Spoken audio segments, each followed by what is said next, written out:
Oke, jumpa lagi di Beyond Headline, membaca kekuasaan sekaligus membaca langkah pemakzulan Wapres Gibran Rakabuming Raka. Sebuah surat beredar, surat itu ditujukan kepada pimpinan DPR dan pimpinan MPR.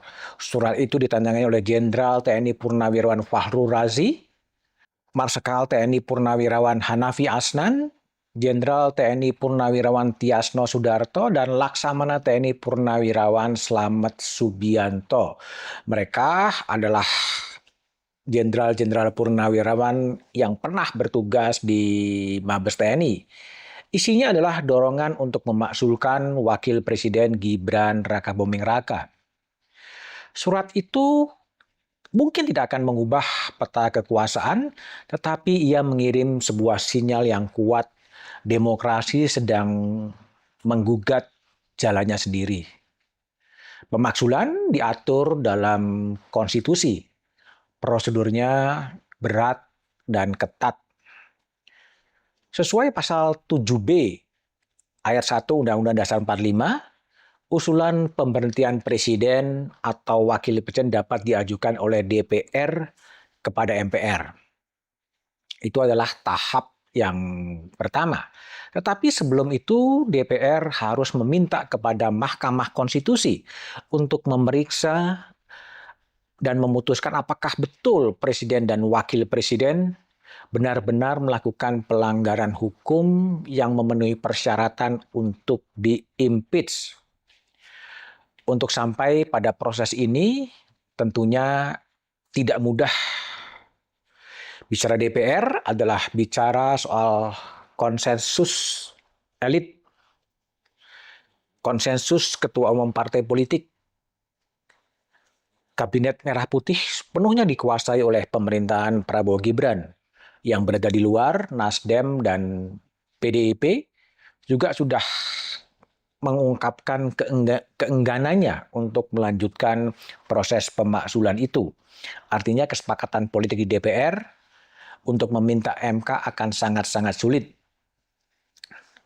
Pengajuan dari DPR ke MK hanya dapat dilakukan apabila disetujui oleh minimal 2/3 anggota DPR yang hadir dalam rapat paripurna, dalam sidang yang terbuka, dan minimal juga dihadiri oleh 2/3 dari total anggota DPR. Ini juga persyaratan yang tidak mudah.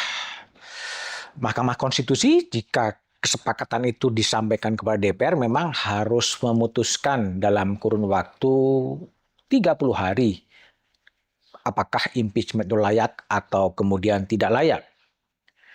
Keputusan pemakzulan hanya dapat diambil dalam rapat paripurna MPR yang dihadiri oleh setidaknya 3/4 dari total anggota dan disetujui oleh 2/3 anggota MPR. MPR itu gabungan dari DPD dan dari DPR, dan itu juga tidak mudah.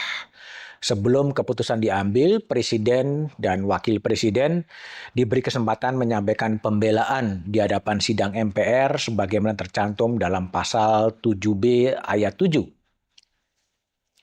Proses ini memang menjadi kewenangan MPR, tapi mekanismenya melibatkan DPR dan melibatkan Mahkamah Konstitusi. MK sebagai lembaga yang menilai adanya dugaan pelanggaran, dan MPR lah yang kemudian mengambil keputusan akhir. Perlu ada mayoritas di DPR, itu sangat-sangat tidak mungkin terjadi.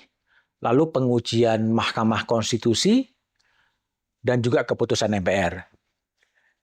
Kali ini memang pemakzulan ini bukan sekedar proses hukum, tapi lebih kepada alasan politik. Pesan tentang luka konstitusi yang belum sembuh. Publik memang tahu bahwa majunya Gibran memenuhi syarat sebagai calon wakil presiden melalui putusan Mahkamah Konstitusi. Bahkan ketua Mahkamah Konstitusinya pun kemudian harus menjadi korban karena divonis melanggar etik. Tapi proses jalan terus, pemilu kemudian dimenangkan oleh Prabowo Gibran. Maka proses pemakzulan muncul bukan karena kebencian personal sebenarnya, tapi karena keadilan prosedural yang kemudian telah dikebiri. Pertanyaannya kemudian adalah, apakah surat ini berlanjut ke meja DPR? Sangat kecil kemungkinan DPR akan mengambil keputusan itu karena koalisinya sangat-sangat kuat. Partai sudah nyaman. Tapi justru karena kemungkinan yang kecil itulah surat itu jadi penting. Ia mengingatkan ada yang belum selesai. Dan kita belum juga bisa lupa atas apa yang terjadi. Mungkin surat itu akan tenggelam, tapi sejarah akan mencatat bahwa pernah ada yang mengingatkan bahwa konstitusi jangan sekali-sekali dinegosiasikan. Paling tidak, menurut pengamatan saya, ada 3 skenario yang berpotensi yang muncul. Skenario pertama, surat pemakzulan itu tidak dilanjutkan. Artinya, case close. Itu hanya menjadi isu politik yang meremehkan wacana-wacana publik, tapi tidak menjadi tindakan politik. Alasannya apa? Mayoritas DPR masih berada dan masih menjadi pendukung pemerintahan Prabowo Gibran. Dan Presiden Jokowi juga mengatakan bahwa pemilihan presiden dan wakil presiden satu paket. Artinya agak susah untuk kemudian hanya menjerat wakil presiden. Masalahnya adalah surat itu mau diapakan? Apakah akan diselesaikan oleh pimpinan DPR dan kemudian masuk kepada laci dan menjadi bagian dari sejarah yang mungkin akan ditulis dalam sejarah baru? Apakah akan diputuskan di Badan Musyawarah DPR, pimpinan DPR dan pimpinan fraksi, atau diputuskan dalam rapat paripurna DPR, ya atau didiamkan saja. Didiamkan saja persis seperti Presiden Jokowi berkirim surat Presiden soal rancangan undang-undang perampasan aset, surat itu juga didiamkan. Didiamkan artinya dibacakan juga. Tidak, ya didiamkan saja, tidak jelas posisi apakah akan digantung seperti itu. Skenario yang kedua adalah dinamika internal DPR.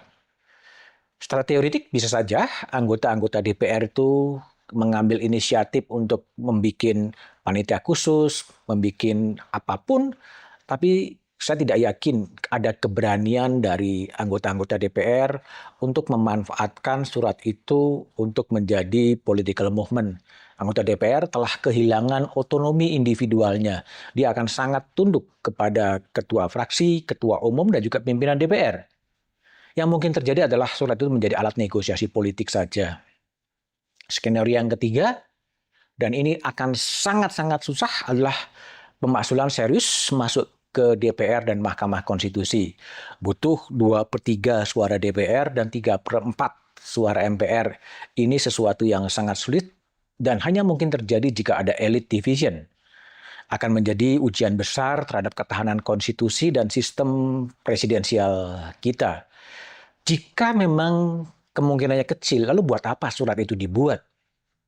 Nah, inilah yang menarik.